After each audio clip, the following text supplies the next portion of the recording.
बिस्मिल्लाहिर्रहमानिर्रहीम। अस्सलाम वालेकुम जी। आज हम बनाएंगे बहुत ही मज़ेदार सा आलू मटर का सालन। ये बहुत ही यमी सा और टेस्टी सा बन के रेडी होता है। जैसे कि सीज़न के मटर आए हुए हैं तो हर कोई इसको घर में लाता है और इस्तेमाल करता है, तो चलें जी हम भी बनाते हैं। यहाँ पे मैंने एक मीडियम प्याज ले लिया है जी। मुझे थोड़ा सालन बनाना है, आपको कुछ ज़्यादा बनाना है तो आप क्वान्टिटी को डबल कर लें। तो यहाँ पे मैंने इसमें डाल दिए जी ऑयल। प्याज को जस्ट आप हल्का सा इसका कलर चेंज होता है, तो साथ ही मैंने इसमें अदरक लहसुन का कुटा हुआ पेस्ट डाल दिए। अच्छे से भूनने के बाद अब मैं इसमें ऐड करूँगी स्पाइसेस, जिसमें मैंने डाल दिए जी लाल मिर्च का पाउडर, नमक, हल्दी पाउडर और साथ ही मैंने इसमें डाल दिए जी बड़े वाला टमाटर कट करके। तो इसको भूनेंगे।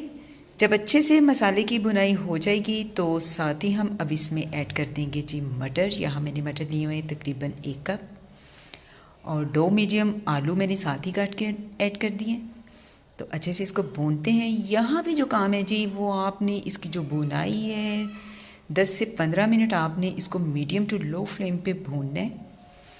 अच्छे से भुन जाने के बाद जी अब मैं इसमें ऐड कर रही हूँ 1/2 टी स्पून खुश्क धनिया पाउडर, 1/2 टी स्पून गरम मसाला पाउडर, और साथ में मैं इसमें डाल रही हूँ जी पानी। जितना आपको शोरबा रखना है वो आप पानी उसके मुताबिक ऐड कर दें।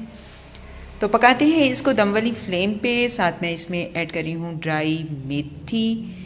तो देखिए जी इसको पकते हुए तकरीबन 10 मिनट हो गए हैं। अच्छे से आलू भी गल गए हैं, मटर भी गल गए हैं।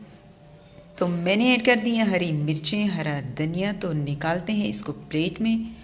तो देखें जी हम यहाँ पे इसको डिश आउट करते हैं। कितना झटपट सा ये हमारा आलू मटर का सालन बन गया।